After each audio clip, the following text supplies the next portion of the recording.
Les grosses têtes de Philippe Bouvard sur RTL.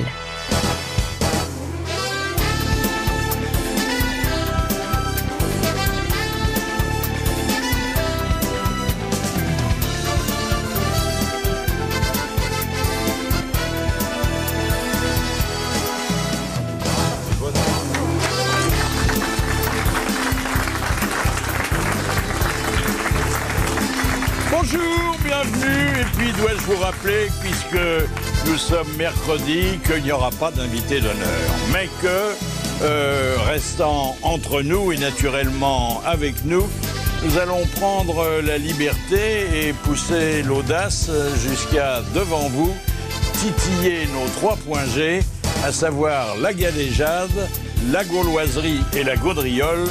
Voici vos grosses têtes en folie.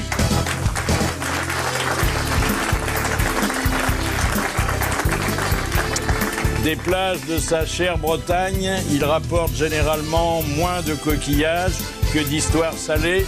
Jean-Jacques Perroni. Bonjour.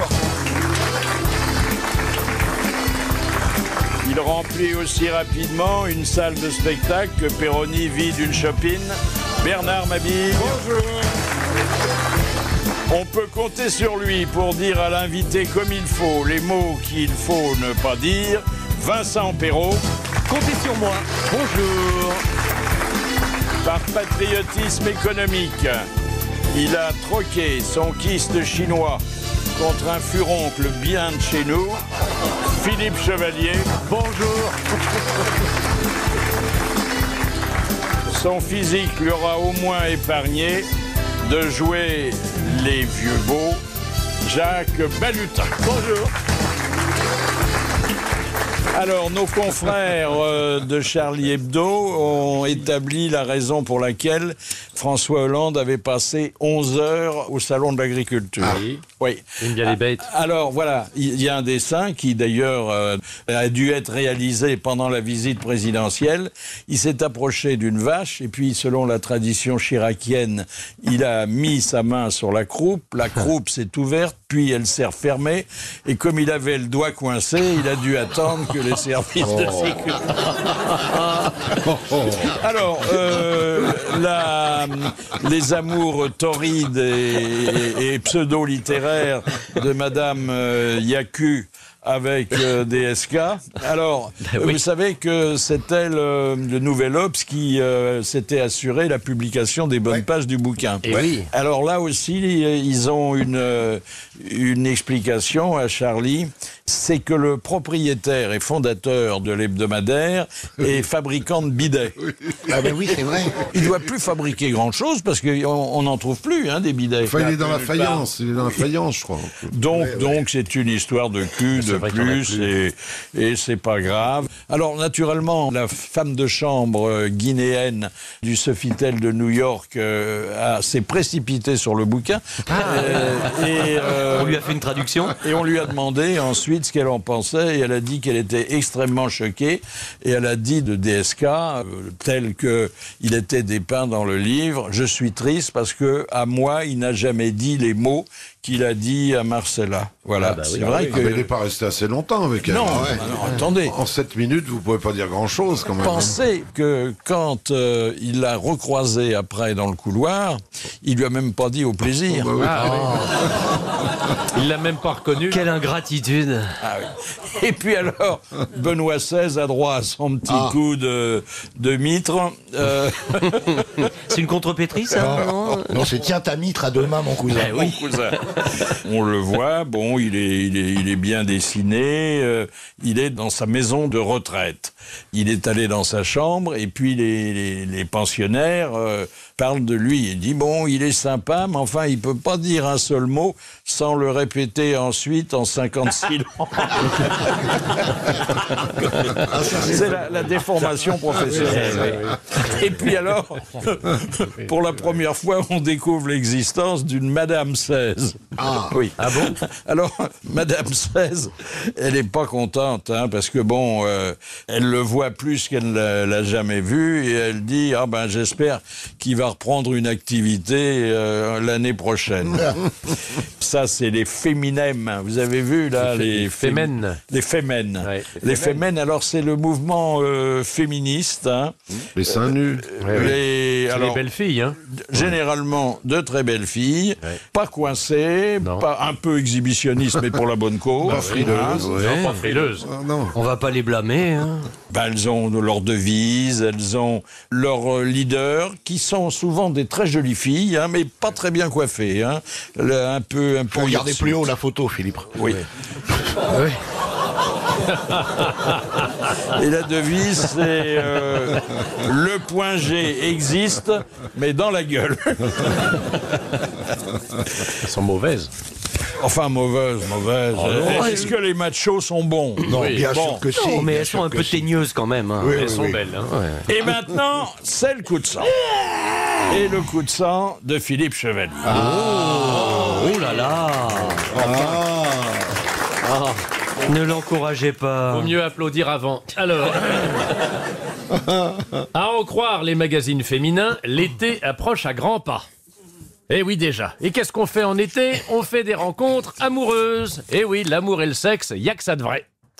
Mais pour séduire sur les plages à Saint-Tropez, Miami ou la Tranche-sur-Mer, il faut préparer le terrain. Il ne suffit pas d'un physique avenant et d'une hygiène élémentaire pour circonvenir celui ou celle dont on a croisé le regard à la supérette du coin ou à la soirée tortilla du camping de la Pinède. Et là, toutes les journalistes, psychologues, esthéticiennes, pédicures qui tartinent des articles sont formels. Pour que l'alchimie opère entre deux êtres, il faut qu'ils soient astralement convergents. C'est pas moi qui le dis, c'est le périodique. Autrement dit, si vous êtes bigorneau ascendant moule, vous n'aurez aucune chance avec une vierge qui a sa maison dans la lune.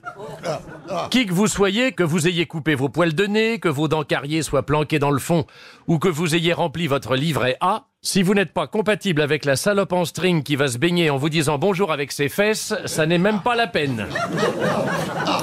Ce n'est pas le torse velu agrémenté d'une dent de requin, ni la gourmette en plaqué or qui feront changer d'avis la prétentieuse. Si vous n'êtes pas compatible, vous n'emmènerez pas Popol au cirque. Alors me direz-vous comment savoir? C'est là que les conseils de la shampouineuse astrologue de Marie-Claire sont utiles.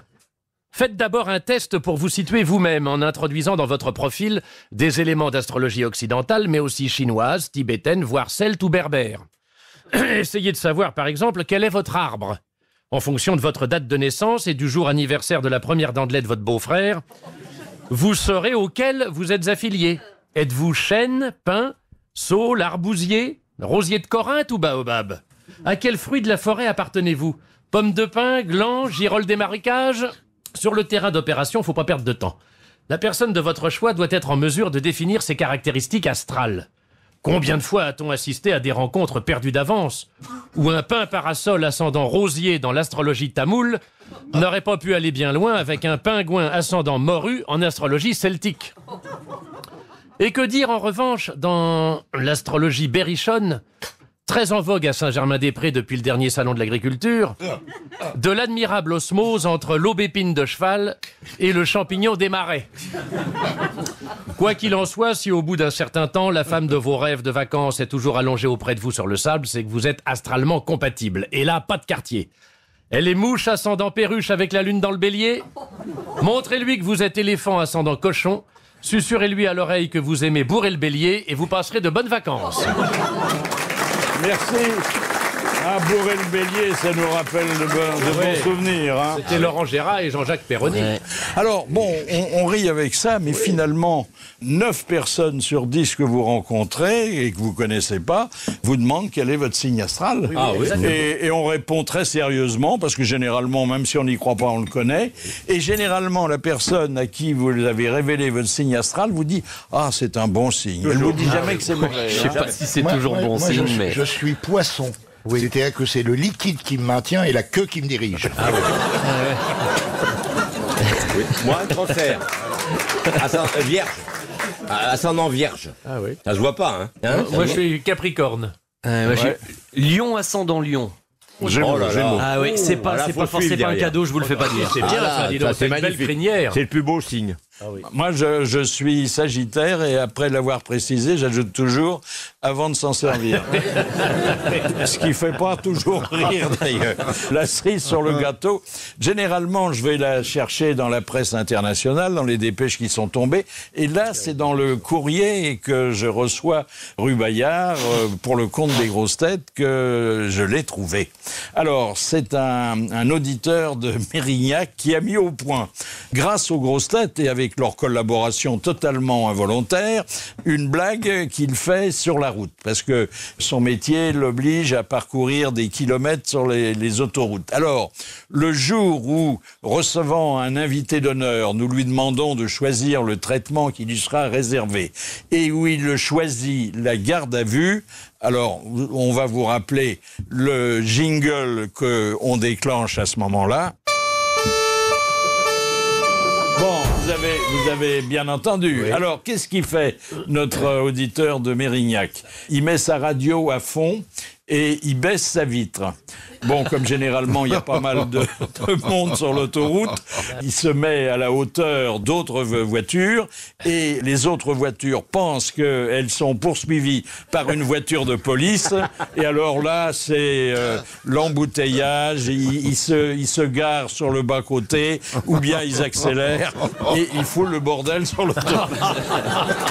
C'est précieux, hein, quand même. Ça va pas tarder à être de notre faute, vous allez voir. On en est à combien de morts, alors?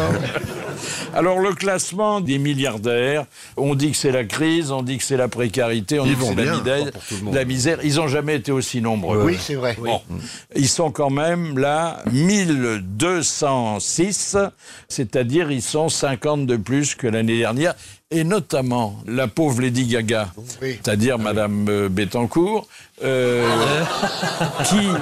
paraît-il, n'a plus toute sa tête, qui s'est séparée de ses meilleurs gestionnaires. Elle a quand même gagné 6 milliards l'année dernière. Hein. Et c'est la première femme du monde milliardaire. Oui. C'est la première fortune féminine. On est assez fiers. Hein. C'est chez nous, on est content pour elle.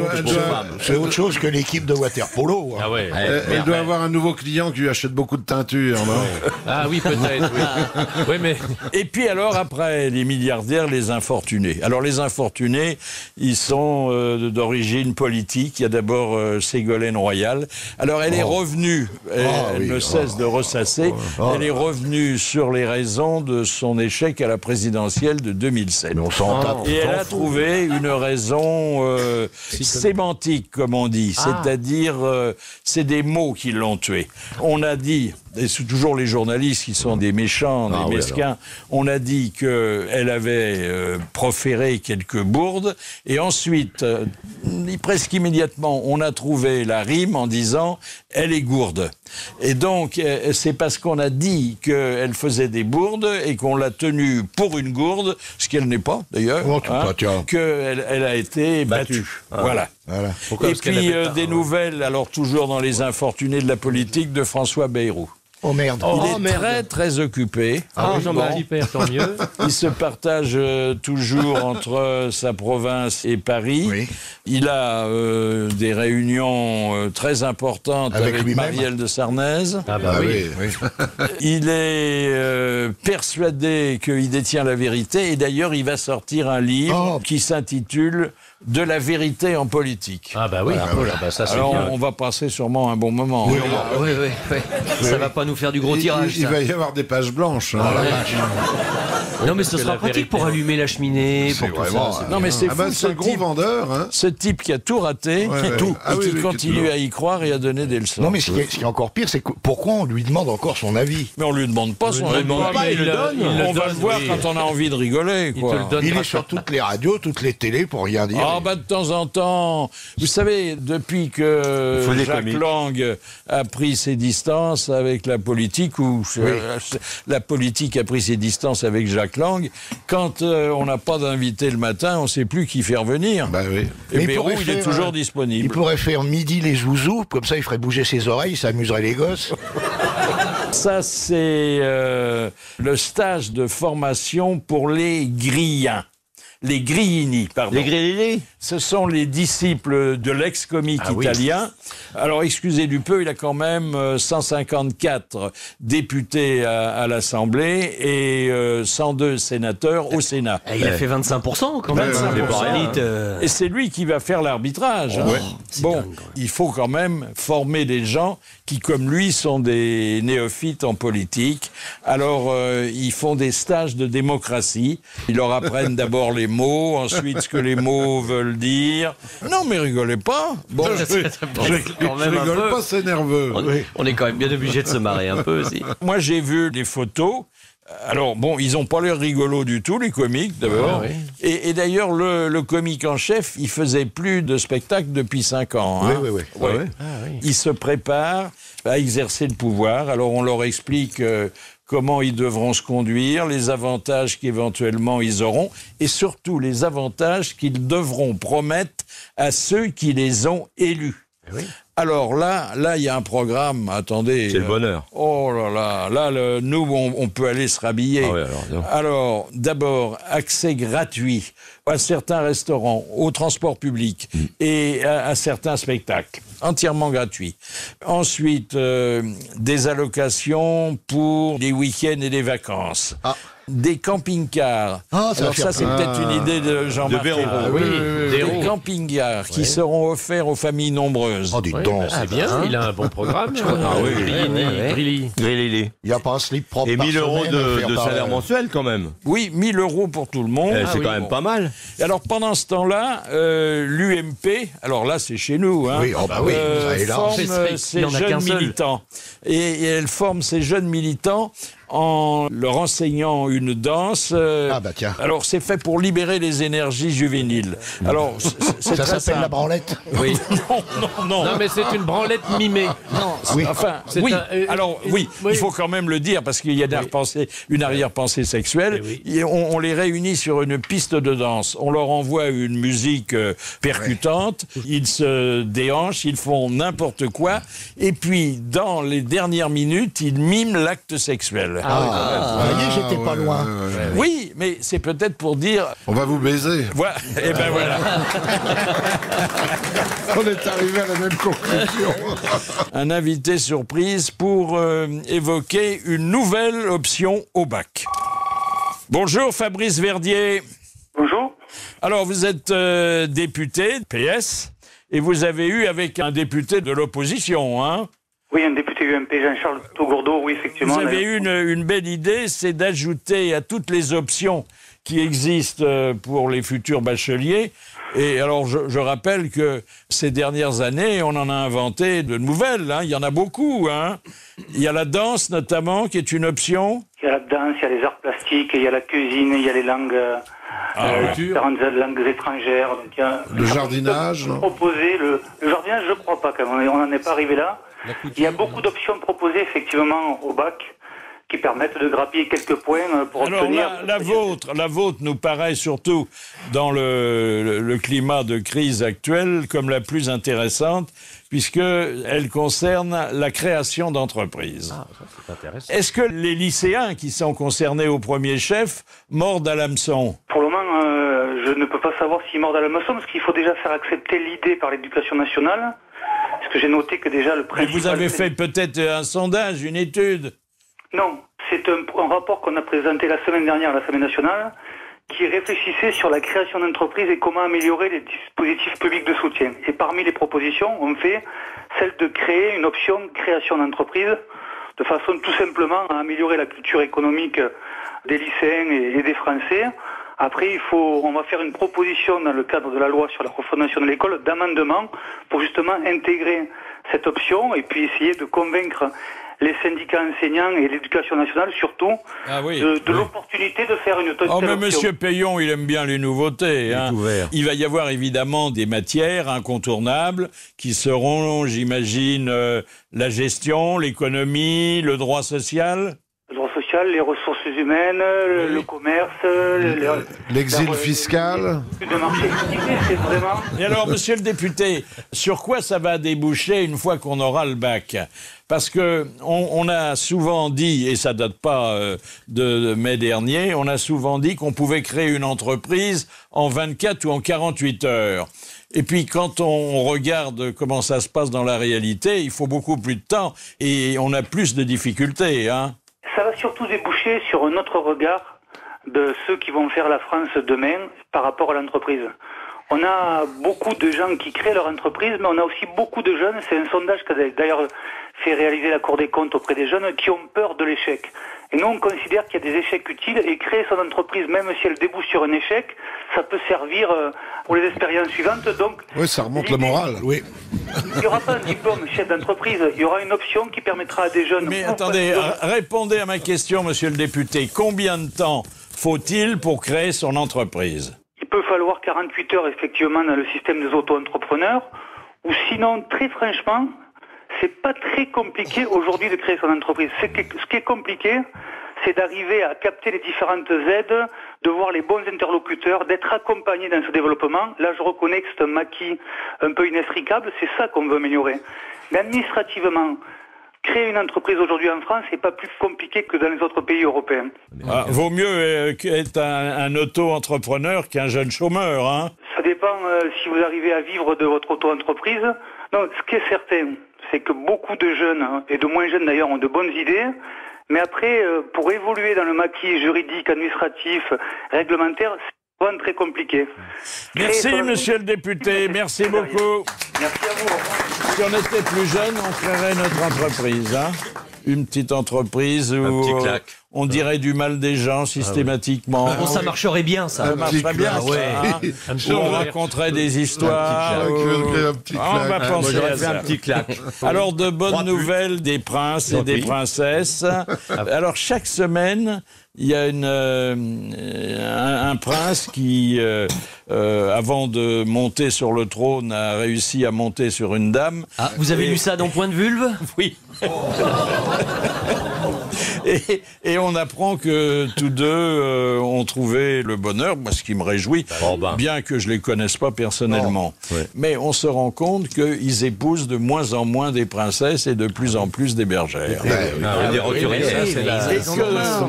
Les princesses épousent des bergers qui sont généralement des gardes du corps ou des professeurs de gymnastique. Et qui ont un gros bâton. Pour les protéger. C'est ça, oui. Oui, puisqu'ils sont... j'ai une bonne nouvelle quand même, la princesse qui est enceinte, là, l'anglaise, elle vomit plus. Je dis ça parce que je savais que vous étiez inquiet. Ça y est, c'est fini. Ça y est, c'est fini, elle gerbe plus. Voilà. Elle doit être contente. Mais par contre, et la reine ne chie plus non plus. Ça. Elle est bien aussi. La reine, elle est ressortie de l'hôpital. Oui, première fois que je la vois sans chapeau. Elle avait dû avoir une urgence qu'elle n'en avait pas. On peut pas dire ça, dis donc. Non, c'est vrai, t'as une présentation très glamour de la cour d'Angleterre, toi. C'est la première fois de ma vie que je la vois sans chapeau. C'est vrai que son topé a souvent une forme un peu de peau de chambre. Oui, comment quand elle est rentrée, je l'ai vu. Elle avait un grand, comme un haut de forme. Oui. Non, mais un topé. Elle avait généralement des chapeaux à fleurs. Oui. Un peu d'engrais, ça fera pousser les fleurs. Voilà. Oh là là. Ça, c'est une nouvelle aussi sur la formation des gardes du corps. Et qui explique peut-être que les princesses en raffolent. Alors, les gardes du corps sont maintenant de plus en plus souvent formés à la palpation. C'est-à-dire que dans leur mission de protection rapprochée, il y a la vérification de tous les gens qui sont autour de la personne qu'ils doivent protéger. D'où l'obligation de mettre leurs mains un petit peu partout. Alors, dans les aéroports, ce sont des hommes qui, généralement, palpent les hommes. Et les femmes palpent les femmes. Mais les gardes du corps ont une formation mixte. Mais dans les aéroports, le prochain coup, en avion, vous filez un petit billet et vous demandez si ce soit une gonzesse qui vous palpe. Ça marche. Ah bon, tu l'as fait hein, oui. Ah bon, ça marche? Oui. C'est vrai. T'as palpé quoi? T'as palpé quoi? Hein? C'est elle T'as qui a plus rien à palpé. palper, toi. Je l'ai dit à Philippe, je me suis pas mis en avant. Il doit bien y avoir un petit reste de quelque chose, ça pompe à vélo, un truc comme ça. Ah bon, on peut les corrompre Vous comme seriez étonné encore. Oui.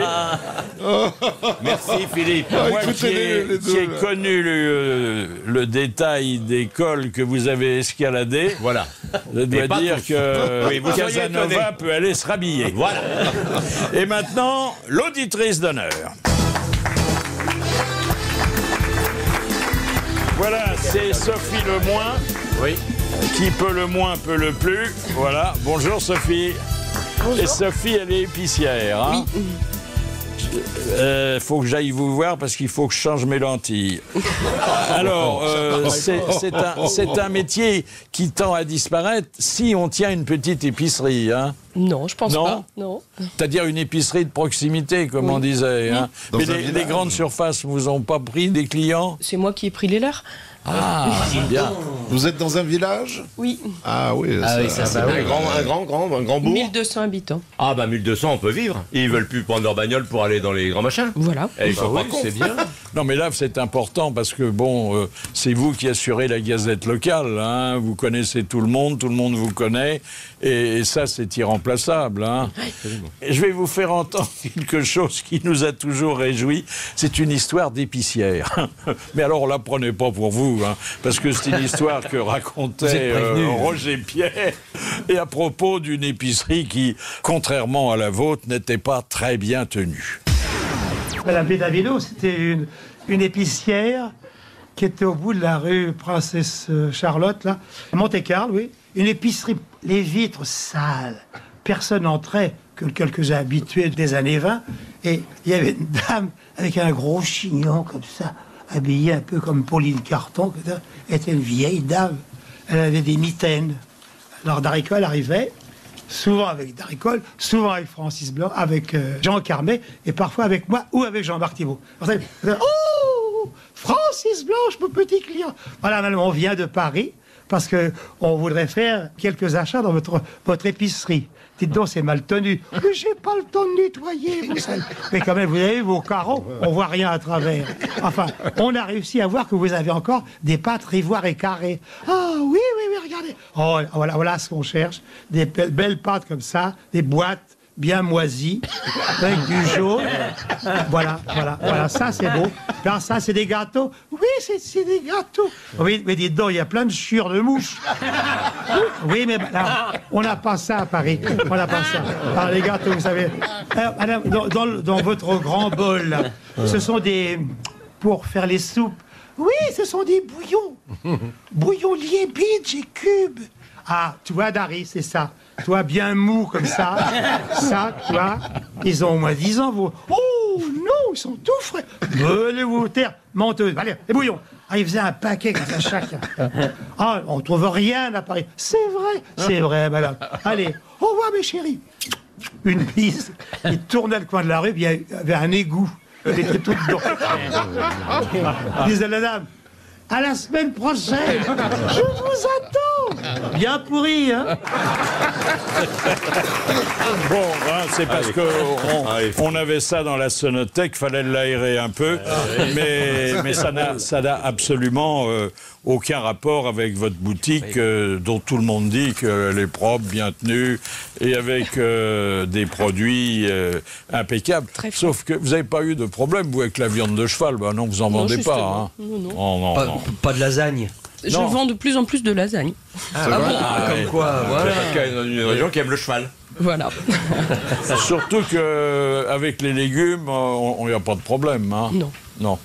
Et dans une épicerie, on peut vendre des produits qui ne sont pas alimentaires, ça va Oui, plus bien loin. sûr. Alors quoi, par exemple? Le cannabis?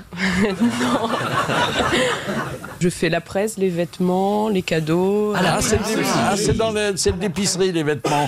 Oui. Ah, je savais pas. C'est une supérette. C'est un point de vente. Voilà, oui. Mais attendez, ça n'a plus rien à voir avec l'épicerie quand même. Bah, il faut vendre beaucoup de choses. Hein. Oui. Du pain aussi, vous faites le pain. Et vous êtes toute seule J'ai une salariée à mi-temps. à mi-temps. Un mari? À plein temps. Qui travaille à l'extérieur, oui. Oui. Il est jamais à l'intérieur. Non. Mais tu vas arrêter avec les questions indiscrètes, toi. Excusez-le, madame. Tu peux venir l'aider, moi je suis Dites donc, et combien de produits différents répertoriés? Entre 5 et 6 000 gènes codes. Hein. Oh, la Quand il faut faire l'inventaire et l'état des stocks, vous vous rendez compte? Des stocks. C'est tout sur ordinateur. Oh là là là là.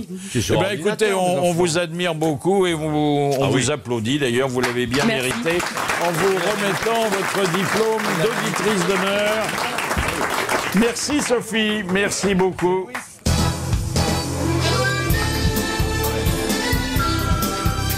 Voilà pour ces grosses têtes en folie qui, je vous le rappelle, vont nous permettre d'exhumer nos gaudrioles, nos galéjades et nos gauloiseries. J'ai pu réunir Jean-Jacques Perroni. Présent.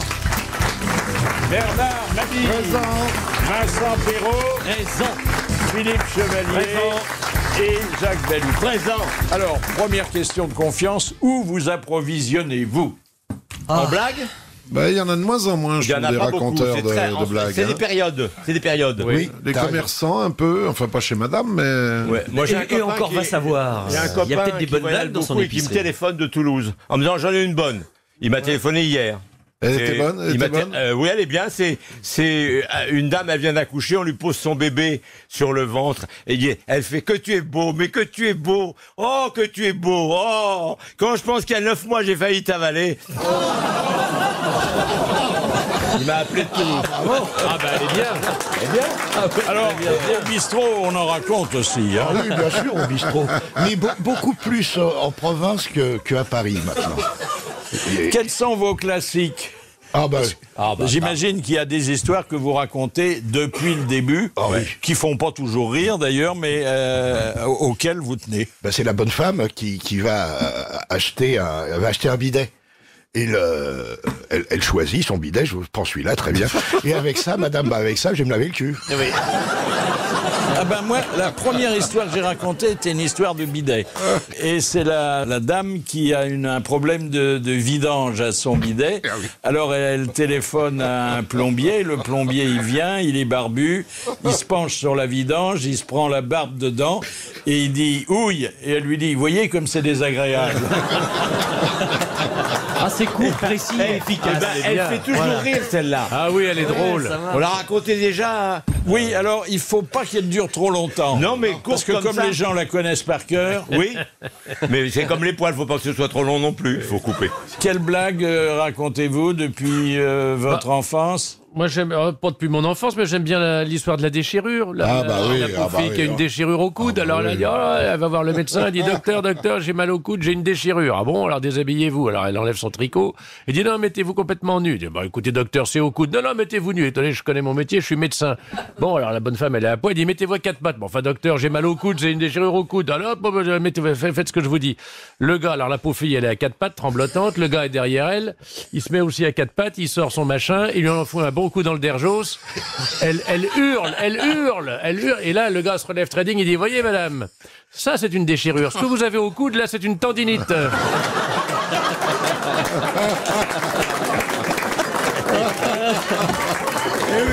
Alors, un peu hard quand même. Oui, un petit peu olé. Bah, c'est ça qui fait rire, en général. Elle est bien. Surtout le coup du petit coup dans le derjos, là. J'ai bien aimé. Moi, j'aime bien les histoires courtes parce que je ne sais pas raconter les histoires longues. Alors, j'aime bien les melons melèches. Ah oui. Là, on peut s'amuser avec ça. Exemple, melons melèches. Alors, melons melèches vont à la pêche. Melon prend les hameçons, melèche la Gaule. Ah, c'est bien. Tu peux décliner. Ah, moi j'aime bien. Pas mal. Ces trucs de mioche. Les melons melèches, ils vont à la poissonnerie. Melon prend de la sole et melèche l'arrêt. Eh oui. Voilà. Ah, oui, c'est bien.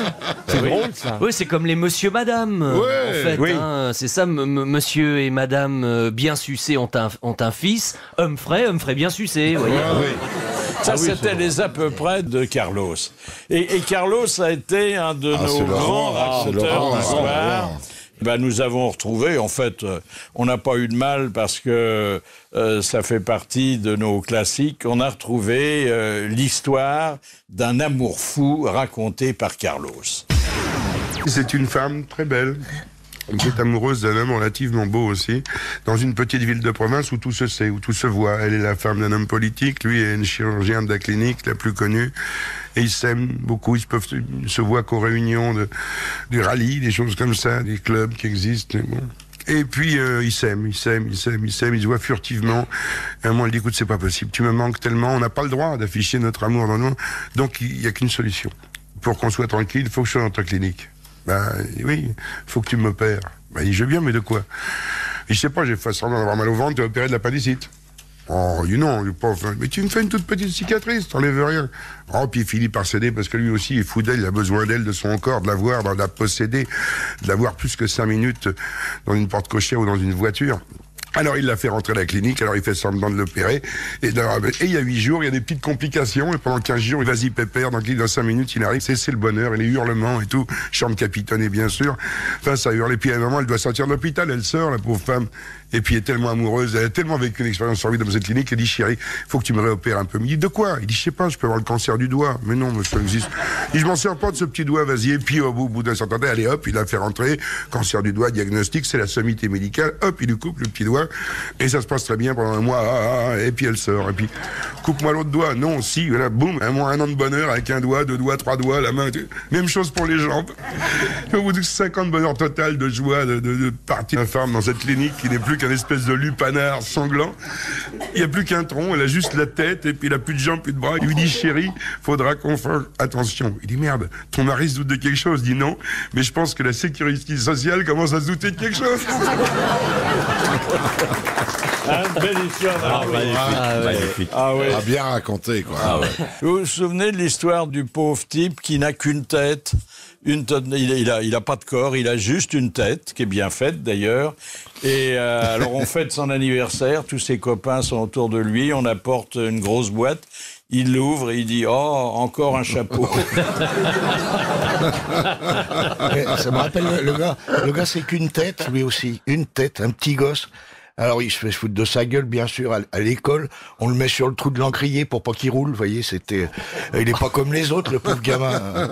Alors tous les soirs avant de s'endormir, on le met dans un panier, vous savez, comme le chat, et il prie tous les soirs. Mon Dieu, je voudrais avoir des mains, je voudrais avoir des bras quand même, que je sois comme mes copains. Puis un jour, une nuit plutôt, il sent quelque chose, tac, il y a un bras qui pousse, puis un deuxième. Puis un troisième, quatrième, il a 8. Alors il cavale dans la salle de bain le matin, il y a sa mère qui est en train de faire sa toilette, elle le voit arriver, il fait maman, une araignée, crac, elle l'écrase. C'est la fausse blague. Dégoûtant, ton truc. Il avait une petite tête, hein. Les blagues avec accent, ça... enfin encore faut-il la blague avec prendre accent. l'accent. Oui, il faut que ce soit naturel parce que sinon c'est ridicule tout de suite. Oui. Ah oui, il faut bien le posséder. Ça c'est vrai. Une petite histoire provençale d'un couple, parce que le pauvre, ils ont un problème. Il y a le monsieur qui se retrouve au chômage. Alors du coup, le train de vie va moins bien. Et c'est pas parce que l'accent chante que l'histoire est drôle, hein. Mais alors il faut une petite réunion ensemble. Ils se disent, ma chérie, tu sais, il faudrait penser à faire des économies parce qu'on va pas pouvoir tenir à ce rythme-là. Je veux pas t'offenser, mais enfin j'ai remarqué depuis quelque temps que si tu mettais un petit peu plus de cœur à faire le ménage, on pourrait éviter de prendre la femme de ménage. Ça ferait déjà des économies. Et sa femme lui dit, écoute mon chéri, peut-être que si je mettais un peu plus de cœur à faire le ménage, on éviterait une femme de ménage. Mais laisse-moi quand même te dire que si tu mettais un peu plus de cœur à faire l'amour, on pourrait aussi éviter le jardinier. Elle est mignonne. Oui. Dans une maison de retraite, il y a Marcel, il a 94, et il dit à Marie qu'en a 87, il lui dit, j'aurais du sexe. Elle lui fait, arrête, tu peux plus prendre rien du tout. Il fait, oui, non, je sais bien, mais tu me la tiendrais pas dans la main? Elle fait, écoute, juste tu me la tiens dans la main, je serais heureux, tu me la tiens dans la main. Alors elle fait, bon, d'accord, viens, on va au fond du parc, ils vont au fond du parc. Elle lui prend son pauvre bigorneau dans la main. Il fait, oh, quelle joie. Oh, quelle joie.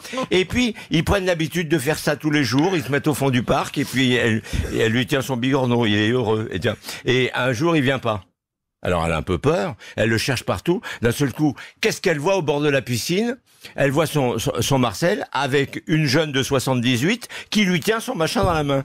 Salaud! Espèce de traite, gros dégueulasse! Mais qu'est-ce qu'elle a de plus que moi? La maladie de Parkinson.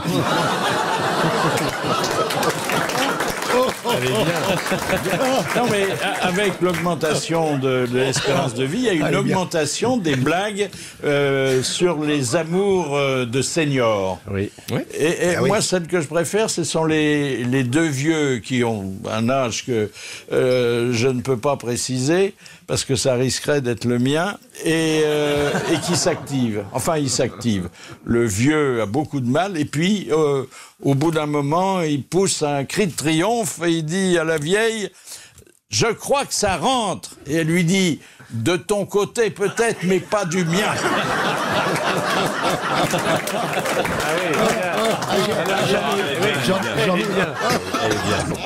Alors, la blague est souvent sexuelle. Hein. Il y a aussi l'humour vieux et rural et sexuel. Oui. Alors c'est la Janine et le Raymond, ils ont pas fait ça depuis un moment, puis le Raymond, il en a un peu marre, il dit Janine, tu veux? Ah non, fous-moi la paix, etc. Et puis il se trouve que le Raymond, il a acheté une trieuse automatique. Alors il a acheté une trieuse automatique, il dit tiens, bon, je vais m'essayer tout seul dans la grange avec la trieuse automatique. Ah, et puis il se met le machin dans le truc de la trieuse, et puis, oh, disons, ça lui fait du bien. Hein. Oh mon Dieu, il est content, puis à un moment donné, la machine s'emballe, il sait plus comment l'arrêter. Il dit, Janine, comment qu'on arrête la trieuse? Je sais pas, hein, qu'est-ce que tu dis? Comment qu'on arrête la trieuse? Oh, regarde, attends, je sais pas, moi, il y a le mode d'emploi, là, dans la chambre. Elle se précipite sous le lit, elle voit le mode d'emploi, puis elle dit, oh, attends, je vais te dire ça. Arrêt automatique au bout de 8 litres.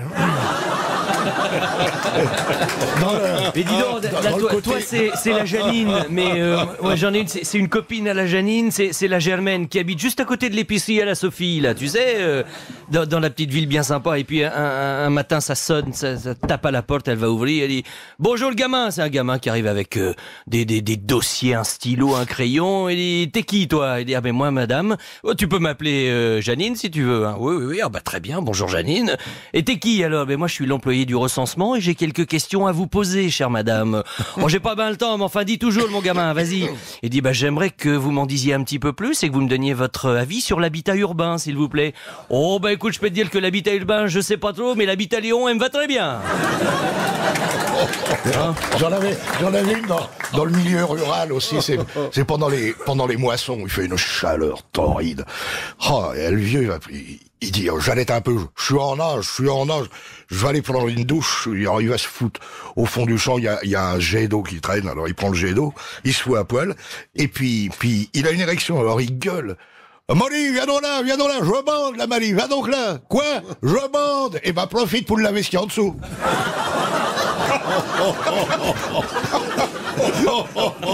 Elles sont toujours un peu sales. Hein, oui, mais c'est ça qui fait le sel. Je dois dire, pour ceux qui n'ont pas le privilège d'être aujourd'hui dans le grand studio, que chaque blague racontée par Jean-Jacques Perroni est de surcroît mimée. Voilà. Et avec des gestes qui permettent aux plus obtus de comprendre de quoi il s'agit. Allez vérifier sur rtl.fr.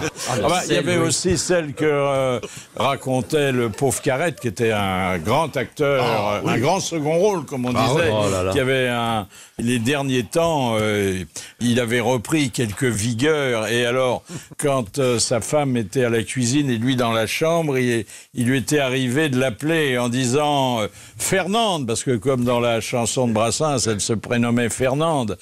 Fernande, je bande. Et elle disait, viens vite. Et il disait, non, toi viens, parce que ça supportera pas le transport. Jusqu'où un comique peut-il aller? Ça, c'est une question qui est posée et à laquelle Didier Bénureau avait répondu un jour en avouant que lui, en tout cas, il était capable de toutes les audaces. Moi, la scène, pour moi, c'est vraiment une cour de récréation et où je me permets tout, absolument tout ce qui me passe par la tête. Si ça m'amuse, je le fais. J'ai un évêque belge qui a une perruque et qui est travesti, qui a une double vie. Qui a une double vie et qui a fondé l'association des travestis évêques belges, c'est-à-dire la TUB. Mais en fait, les gens se marrent parce que c'est tellement énorme que, en principe, ça fait rire. Ah oui. Mais je me souviens au studio des Champs-Élysées, au premier rang, au balcon, avoir vu toute une famille avec les enfants Ils étaient en Lodène vert. Enfin, je pense qu'ils étaient vraiment très catholiques. Oui. Et dès que j'ai fait hop, ils sont tous levés d'un seul homme, ils sont partis direct. Alors, il y a les histoires habiles, les histoires qui choquent. Pierre Doris était un expert. Hein. Ah oui. Oh, les bides. Il allait très loin et je crois que il n'était jamais aussi joyeux que quand il se faisait siffler, parce qu'on allait parfois jusqu'à le siffler. Oui. Hein. Ah, oui. Mais il avait de l'avance parce qu'aujourd'hui c'est un humour très moderne. Ah oui, c'est très moderne. D'ailleurs, il a été pillé. Hein. Ouais. Moi, j'ai humour noir, machin. J'ai un livre qui était dans le livre de poche avec ses histoires. Et qu'est-ce qu'il a été pompé, pillé, vraiment. Mais il avait parfois des formules presque poétiques, hein, quand il disait regardez un arbre dans un cimetière. On dirait un cercueil qui pousse. Oui, c'est vrai. Oui, c'était fabuleux. Hein Mais il en avait des bonnes, c'était... Comme ma femme, elle est tellement molle que pour la mettre au lit, je prends une truelle. Ma femme, elle a de si grands pieds que pour tourner, elle attend un carrefour. Ah oui, c'est génial. Ah ouais, ça devient presque surréaliste. Ah non, c'était formidable, Pierre Doris. Alors, des blagues sur les dames qui sont pas toujours très galantes. Non. Alors là, il y en a. Hein. On a une belle réserve. Hein. Ah oui. Que fait une femme après l'amour? Elle gêne. C'est comme la différence entre les femmes et les charentaises. On est bien au chaud dedans, mais jamais on les met pour sortir. L'acte amoureux, souvent, entre une femme et une pizza. La différence. Entre une femme du monde et une pizza. C'est parce qu'on peut avoir, à la rigueur, une pizza sans champignons. Voilà. C'est ça? Oui, c'est ça. C'est bien. Ça. Il y a aussi l'histoire pour les jeunes mariés, il y a l'histoire des pêcheurs. Je ne sais pas l'histoire des pêcheurs, c'est Roger et Marcel, ils sont à la pêche depuis toujours, c'est deux vieux copains, ils habitent à la campagne. Et puis un jour, il y a Marcel qui dit à Roger, tu sais Roger, samedi prochain, je serai pas là. Ah bon, pourquoi? Parce que je me marie. Tu te maries? Tu m'as pas invité. Non, on fait ça dans l'intimité. Tu sais, il y aura juste ma promise que tu connais pas. Et puis mes parents, et puis mes beaux-parents, mes futurs beaux-parents. Ah oui, mais tu seras là dimanche. Ah oui, dimanche après la cérémonie. Dimanche, une fois que la nuit de noces sera consommée, je viendrai te raconter. Ah oui, ça m'intéresse. Ah, tu vas me raconter ta nuit de noces. Alors bon, très bien. Alors que le samedi arrive, le Marcel se marie, et puis pendant ce temps-là, Roger, il est à la pêche. Et puis le dimanche matin, il vient à la pêche, et là, Marcel vient le retrouver. Alors Roger a dit, alors ta nuit de noces, oh, écoute, c'était fantastique. Oh, c'était sympa. Alors le maire a fait un discours. Tu connais?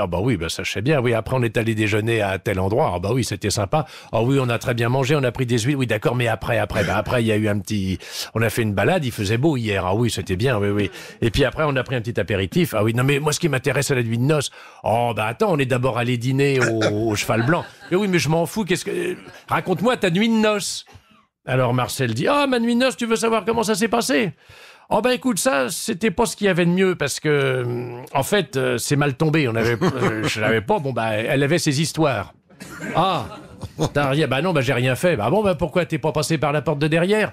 Ah, par la porte du jardin? Oh non, m'en parle pas, la porte du jardin. Elle avait des hémorroïdes. Un vrai champ de fraises, on pouvait rien faire. Ça c'est pas de chance alors. Mais dis donc, elle t'a pas fait une petite avec sa main, elle t'a pas chatouillé? Oh, penses-tu, c'est une travailleuse manuelle, elle a les mains calleuses en ce moment. Elle peut rien prendre dans les mains, ça lui fait mal. Oh dis donc. Et avec la bouche, elle t'a pas fait une petite chelotte? Oh, penses-tu? Oh non, elle a des aftes en ce moment, la pauvre, c'est terrible. Dis donc, ta promise, c'est pas un Chopin. Pas un Chopin, ma promise. Dis donc, regarde dans le seau, elle me fait des vers longs comme ça. Il y a aussi le Belge qui a invité une vingtaine de copains au dîner et puis après être passé devant le maire et le curé, et puis il monte rejoindre sa nouvelle femme pendant que les copains boivent le champagne et jouent aux cartes, et puis ils attendent qu'au petit matin ou un peu plus tard le nouveau marié redescende. Et alors, quand il redescend, il dit alors comment ça s'est passé? Et le Belge est apparemment très heureux. Il dit c'était épatant, gentil, tendre. Mais alors, et alors? Oh, il dit j'insistais un peu, je la baisais.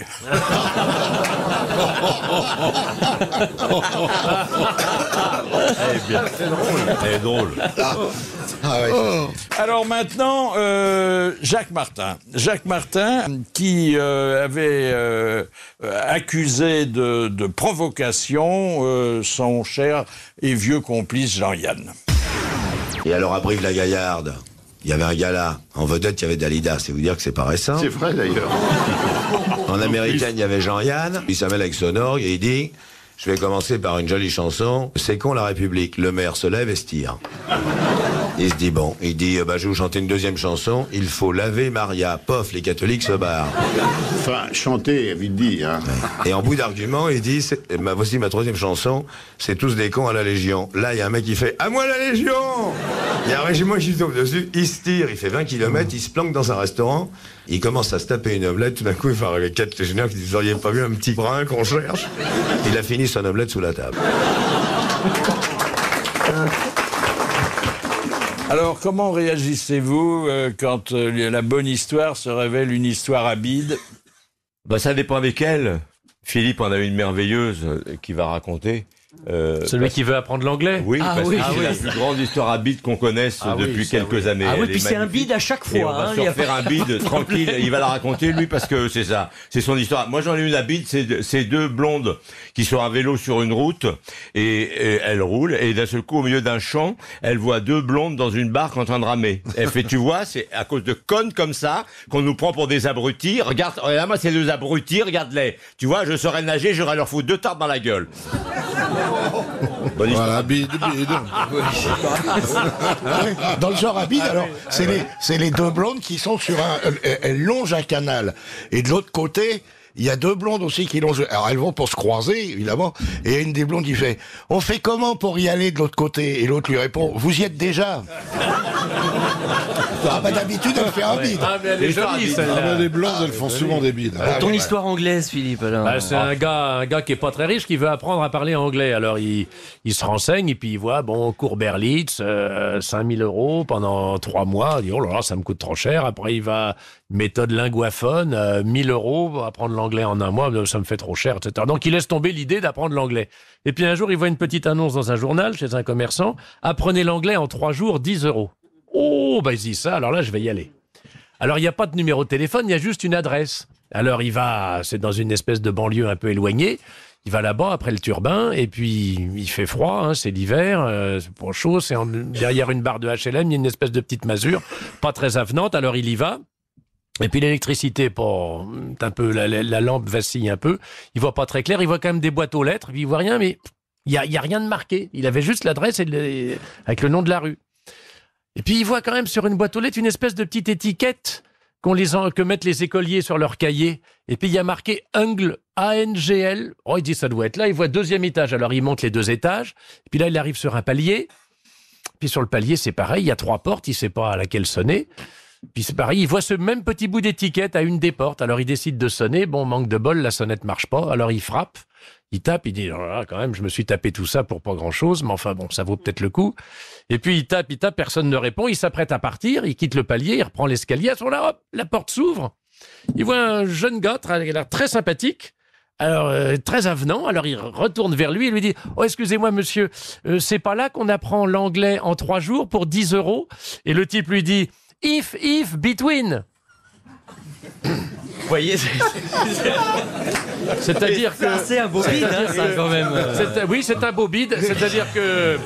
Ça veut dire quoi? Littéralement, if, c'est si, oui, et between, c'est entre. Alors, si, entre. Ah, if between. Peut-être que si vous la racontiez en français, ça ferait davantage peut-être, oui. J'en avais une à bide, mais alors, vu l'actualité, ça va peut-être pas faire un bide. C'était l'histoire, c'est un gars qui rentre dans une boucherie chevaline et qui fait « J'aurais 3 steaks dans le désordre. » Ça, elle est pas à bide, celle-là. Elle est pas à bide. On la comprend. Non, elle a cartonné, là. Il y a un petit garçon On la fait pas rire, mais on la comprend. Moi, j'en ai une pour Péroni, c'est deux mecs qui veulent boire un coup et ils ont pas un rond. Il dit, mais ils ont une boîte de saucisses. Il fait, une boîte de saucisses? Impeccable. Il dit, regarde bien. On va rentrer dans un bar.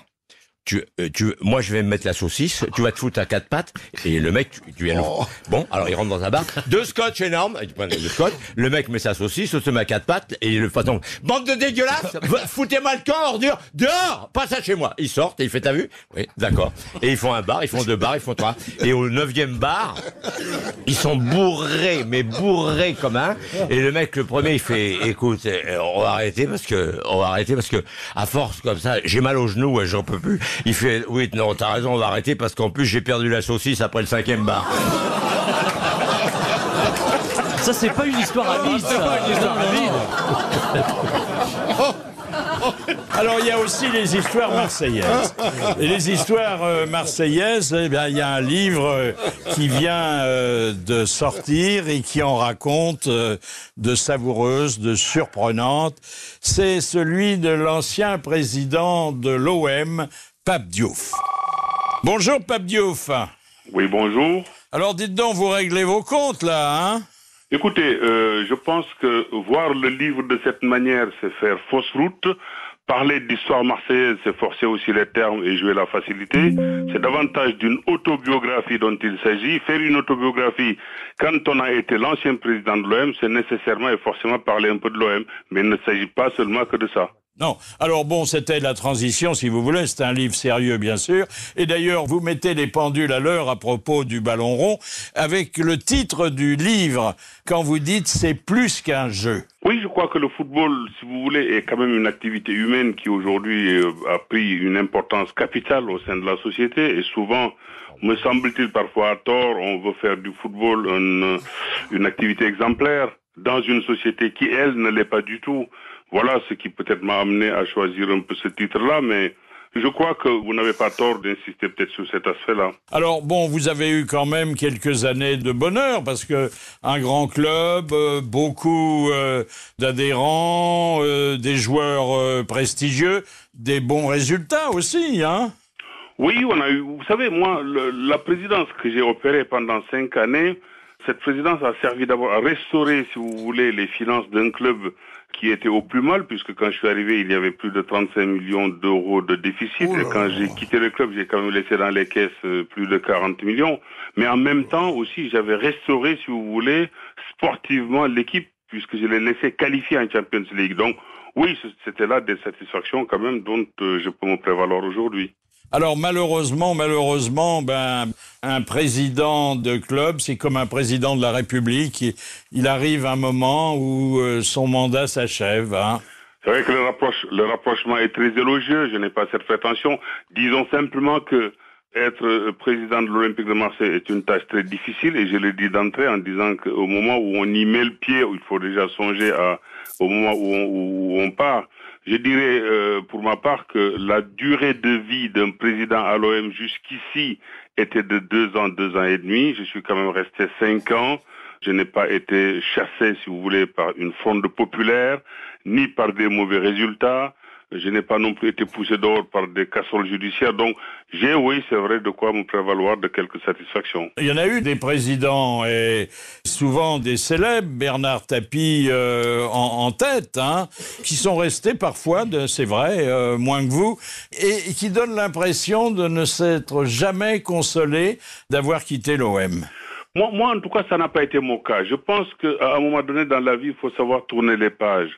Et pour ce qui est de Bernard Tapie, que je considère en tout cas au niveau des résultats comme sans doute le président le plus marquant du club, je ne pense pas non plus que c'est son cas aujourd'hui, même si très ponctuellement il intervient lorsqu'il s'agit de faire des commentaires sur la marche du club. Oui, il y a d'autres présidents, certains j'en connais, oui j'en connais quelques-uns, qui ne se sont jamais fait effectivement à l'idée d'être partie du club. Moi personnellement, ce n'est pas du tout mon cas. Je pense qu'à un moment donné dans la vie, il faut savoir, il ne faut pas toujours forcer la nature, il faut savoir. Surtout que dans le monde du foot, vous avez tenu d'autres emplois, hein. Bon, Oui. vous avez joué, bien sûr, vous avez été entraîneur. Vous avez même été agent de joueur, hein? Oui, non, entraîneur non, mais j'ai été journaliste très longtemps. J'ai eu le devoir professionnel de rendre compte de l'évolution du club. Et puis bon, j'ai été agent de joueur aussi. Bon, agent de très grands joueurs comme De Sailly, comme Didier Drogba ou Garas, c'est vrai. Agent de joueur, il y a des bonnes commissions quand même, hein? Bon, vous savez, de toute façon, le problème, si vous voulez, c'est que dès qu'il s'agit de football, les gens ne pensent qu'à argent. Je suis un de ceux qui pensent effectivement qu'il ne faudrait pas que l'argent gangrène le milieu et qu'il faut essayer d'y garder certaines valeurs. Mais vous savez, c'est trop facile aussi, je veux dire, de toujours taper contre la même activité. Il ne serait pas difficile ici, en faisant l'inventaire d'autres activités, je veux dire, de parler aussi d'endroits où l'argent a gangréné le tout. Il n'y a pas que le football. C'est normal puisqu'on est dans la civilisation de la baballe. Rien ne paraît plus important que de s'amuser, enfin s'amuser, c'est souvent sérieux, avec une enveloppe de cuir remplie d'air. Il y a des milliers et des milliers de gens qui se passionnent, les stades sont bourrés. Comment voulez-vous qu'on parle pas d'argent ? Je suis de ceux qui, effectivement, déplorent, si vous voulez, le rôle néfaste que l'argent peut jouer dans ce jeu préféré des hommes. Donc je ne suis pas du tout, si vous voulez, un militant ici du tout argent dans le sport. Au contraire, et je peux tout à fait comprendre que certains en soient heurtés parfois par le rôle de l'argent. Donc voilà, je suis simplement quelqu'un qui n'a pas non plus édicté ces règles-là. Je les ai trouvées là, avec cette volonté parfois de ne pas forcément y succomber. On peut avoir aussi des principes, on peut voir les choses différemment, et c'est un tout petit peu mon cas. Dernière question plus personnelle. Allez-vous aller à Rome pour le conclave ? Non, parce que si vous voulez... quand on s'appelle pape, hein. Parce que j'ai reçu ma convocation très tard. Merci, Pape Diouf, et bravo. Merci. Alors, on avait un grand raconteur en la personne de Sim. Hein. Ah oui. Et ici, il nous a fait son morceau de bravoure, qui était les souvenirs d'un spermatozoïde. J'ai pas toujours été fœtus chez maman, j'étais gamète chez papa. Parce que vous habitiez où? Mon papa avait un très beau 3 pièces qui nous donnait en colocation avec des milliards de frangins. Oui. Il y avait qui, par exemple? Bah, je les connaissais pas tous, hein. Il y en avait 3 que je préférais. Il y avait Sperma, Toto et Zoïde. Mais alors, évidemment, on s'amusait bien tous les 3. Oui. Puis alors, un soir, j'étais près de la porte d'entrée, je me lissais la flagelle, bêtement, comme ça. Et tout d'un coup, j'avais pas fait attention, mais papa était en train de faire un tsunami à maman. Et là, j'ai été emporté par une lame de fond. Et alors, quand le calme est revenu? Ah ben alors là j'étais bien. J'étais un peu replié sur moi-même, vous me connaissez, j'ai toujours été... Mais est-ce que vous aviez de temps en temps de la visite? Ah bah oui. Ah bon? Ah ouais. Ça... Papa venait prendre de mes nouvelles. Il arrivait. Mon père, il a toujours été très mutin. Taquin. Avec moi, il jouait au périscope infernal. Il rentrait avec ma petite main, j'essayais de l'attraper, paf, il partait, il revenait. C'est comme ça que j'ai connu Monsieur Chauffourier. C'était un voisin de palier. Ah, c'est un voisin. Ah bon, il y avait des visites inattendues alors. Oh mais alors, un mec bien élevé, toujours bien mis sa personne, il arrivait toujours ganté, tout ça. Alors il y en a un que j'aimais bien parce que là au point de vue sanitaire c'est formidable, c'était le plombier qui venait une fois par semaine. Quand papa était parti travailler, le plombier venait pour me donner une douche.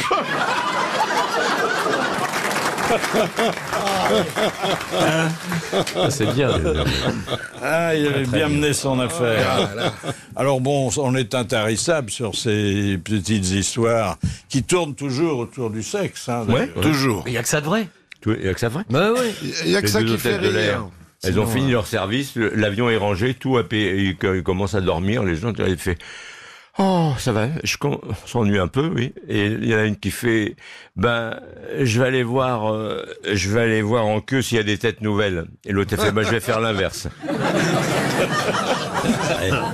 Les contrepétries, ça marche pas très fort. Plus dans les femmes ne comprennent pas. Et en tout cas, le public féminin est allergique aux contrepétries. Oui, le contrepét, oui. Faut dire parce que c'est toujours ordurier, obscène, grossier. Mais il y en a plein, les kiosques. Et puis alors, il y a aussi... Oui. Il y a aussi les blagues avec les... Nous deux, c'est une contrepétrie. Oui. Il y a les approximations. Et mots fléchés. Ah oui. Faut me lécher. Ah oui, mots fléchés, c'est une très belle contrepétrie. Oui. On a plein les kiosques.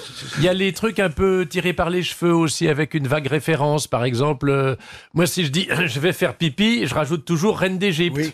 Bon, ça fait rire personne, évidemment, mais c'est drôle, mais il faut une certaine culture. Et quand il est enrhumé, il dit toujours j'ai le nez pris de Godard. Très bien, très bien, oui. Ah ben il y a aussi. Mais il faut les références. J'ai une amie qui habite à Cherbourg. Alors l'autre jour, je lui ai téléphoné, elle m'a pas rappelé. Elle m'a pas rappelé de Cherbourg. Oui. Il n'y a pas de quoi faire un gala à l'Olympia. Hein, monsieur Mabille? Ah oui, c'est balèze. Ah, vous connaissez, c'est le mec qui pisse des bulles.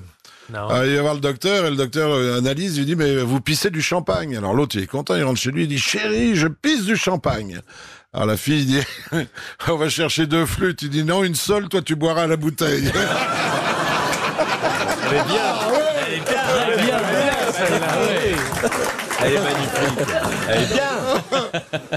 Le petit garçon, ses parents ils vont faire un mouton. Et le môme, il veut le faire rentrer le soir. Et le mouton, il veut pas rentrer.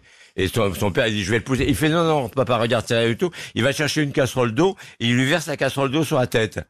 Il fait, mais tu crois que c'est ça qui va le faire rentrer? Oui. J'ai entendu maman hier, elle disait, mouille la tête si tu veux que ça rentre. Ah oui. C'est une chanteuse, c'est une grande diva qui a un problème de voix. Elle se rend compte tout d'un coup qu'elle commence à chanter faux, elle a les cordes vocales qui vont pas bien du tout, donc elle se dit bon, faut que j'aille chez l'ORL. Alors elle va chez notre ami Jean Abitbol, vous savez, le grand ORL des chanteurs là à Paris. Elle y va, elle dit monsieur Abitbol, la docteur, j'ai un vrai problème, je ne peux plus chanter, j'ai des galas, j'ai la Traviata dans 3 mois, je vais faire comment? Il lui demande d'ouvrir la bouche, il lui met ses appareils dans la gorge, il dit « Ah bah dites donc, madame, c'est quand même incroyable, c'est vrai, j'avais jamais vu ça. Enfin, jamais de mes yeux, en tout cas, vous avez l'œsophage un peu décalé.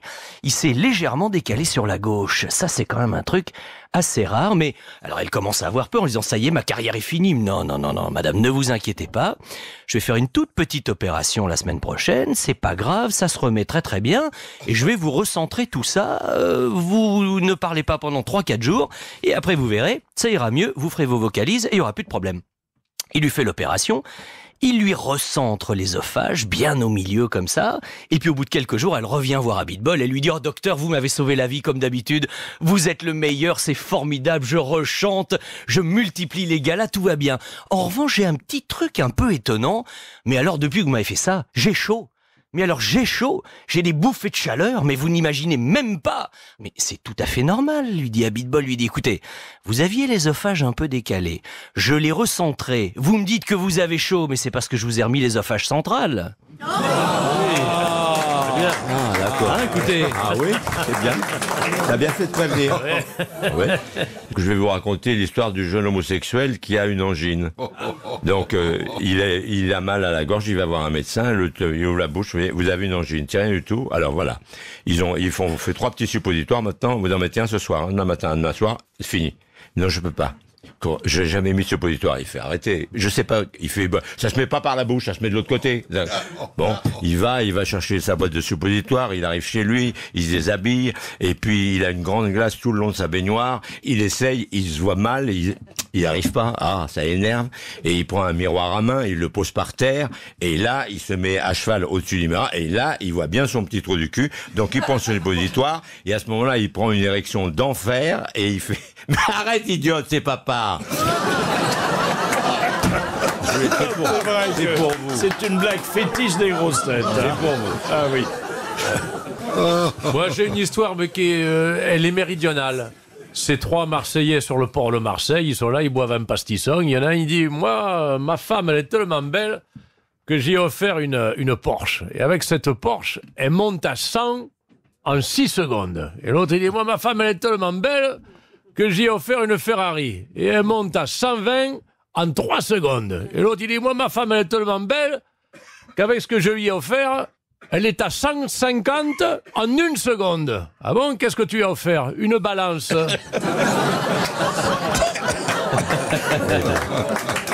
Elle est bien. Ah oui, c'est Johnny Hallyday qui voit une Ferrari, alors le vendeur lui dit, là-dedans, on peut monter à 350. Et l'autre, il dit, qu'est-ce qu'on doit être tassé. Et alors, Une histoire de camionneur dans le Midi. Alors c'est un camionneur, il est sur les routes du Midi, puis il voit une belle fille qui fait le tapin. Bon, alors il le sait, hein, bon, il a fait monter, puis il cherche un endroit où il va pouvoir s'amuser un peu avec cette jeune femme. Et puis il est là, alors, à un moment donné, il y a une espèce de passage, il dit « Oh non, je ne veux pas m'arrêter là, je continue. » Ah bon. Puis au bout d'un certain temps, la nana, elle en a un peu marre parce qu'il roule toujours, puis il s'arrête jamais. Elle commence à se déshabiller un peu, et puis elle lui dit « Alors ?» Mais lui, il bouge pas, il reste toujours... Alors elle lui dit « Saviem ?» Il dit « Non, Berlier. »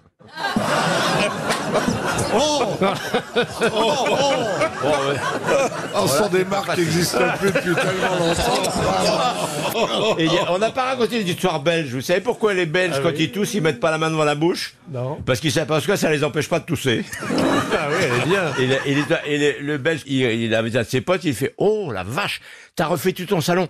Qu'est-ce qu'il est beau ce papier peint. Oh, il est beau ton papier peint. Et vraiment, ça t'ennuie si j'achète le même? Il fait non, pourquoi? Non, parce que j'ai mon salon. Ça t'ennuiera pas? Non, ça va. Combien il t'a fallu de rouleaux là? Moi, 9. Le mec, il se revoit la semaine d'après, il fait « T'as fini ton salon ?» J'ai fini mon salon. T'avais pas le même papier? Oui. Mais il méritait 2 rouleaux. Oui, comme moi. Moi, j'adore. Non, elle est bien, oui. Très bien. Elle est en vente à Conforama. À Bricorama. Alors, bon, il y a les histoires d'enfants. Alors, il y avait toute une génération d'histoires qui, quand même, là, commencent à donner des signes de fatigue. Il y avait les histoires de Ouin-Ouin. Ouais, de Toto. Oui. De Toto. Toto, n'en parlons pas. De Marius et Olive. Marius et Olive dans le Midi, bien sûr. Alors, ce qui est étonnant, c'est que les histoires de blondes ont survécu. C'est plus récent quand même. C'est plus récent. Ça fait un moment. En général, c'est des histoires belges qui ont été transformées en blondes. Alors, qu'est-ce qui est l'auteur des histoires? Est-ce qu'il y a quelqu'un qui touche des droits sur ces histoires? Non. Bah non, puisque chaque personne qui les raconte à nouveau la met à sa sauce. À la limite, vous changez l'accent, vous changez une petite bricole, donc elle vous appartient quand vous la racontez. L'histoire juive. Moshe, il dit à Sarah, quand on est parti des Russies à cause des pogroms, t'étais avec moi? Oui, Moshe, j'étais avec toi. Quand on a traversé l'Allemagne nazie et qu'ils nous ont battus, mais on a réussi à s'enfuir, t'étais avec moi? Oui, Moshe, j'étais avec toi. Dis-moi, Sarah, quand on a traversé la France qui a été occupée, qu'on a failli se faire prendre par la Gestapo, et ils nous ont un peu battus, mais on a réussi à s'échapper, t'étais avec moi, Sarah? Oui, Moshe, j'étais avec toi. Et à la Libération, quand on a acheté le magasin et que juste en y allant, je suis tombé, je me suis cassé l'école du féminin, t'étais avec moi? Oui, Moshe, j'étais avec toi. Et quand les magasins qu'on avait acheté rue du Sentier, il a brûlé, t'étais avec moi? Oui, Moshe, j'étais avec toi. Je me demande si tu me porterais pas un peu la poisse.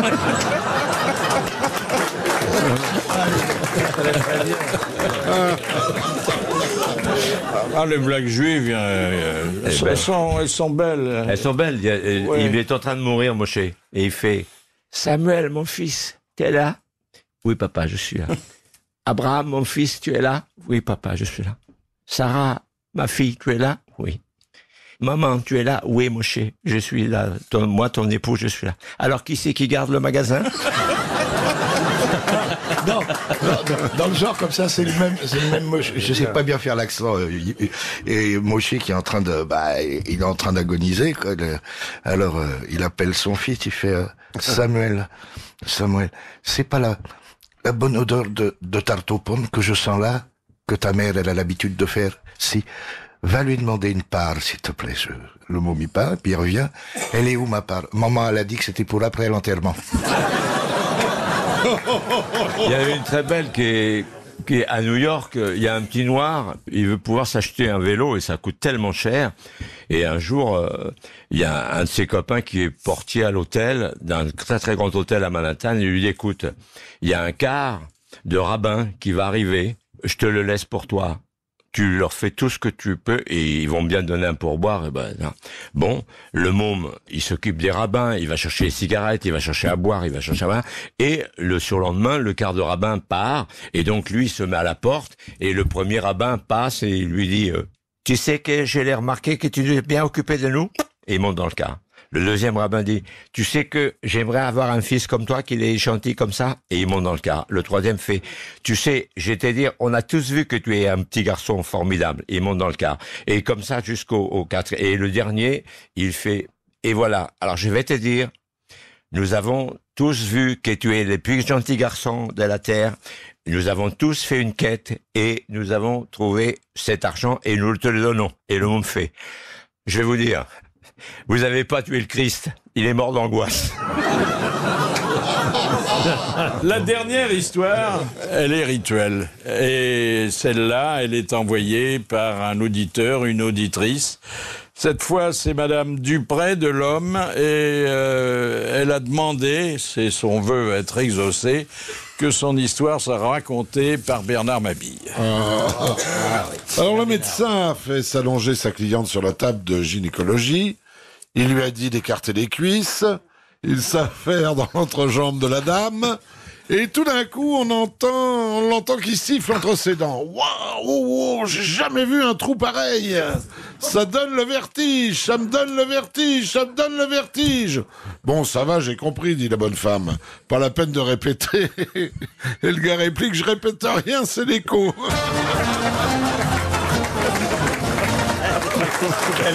Voilà, c'était vos grosses têtes en folie. Merci de les avoir suivis. Bravo, à demain.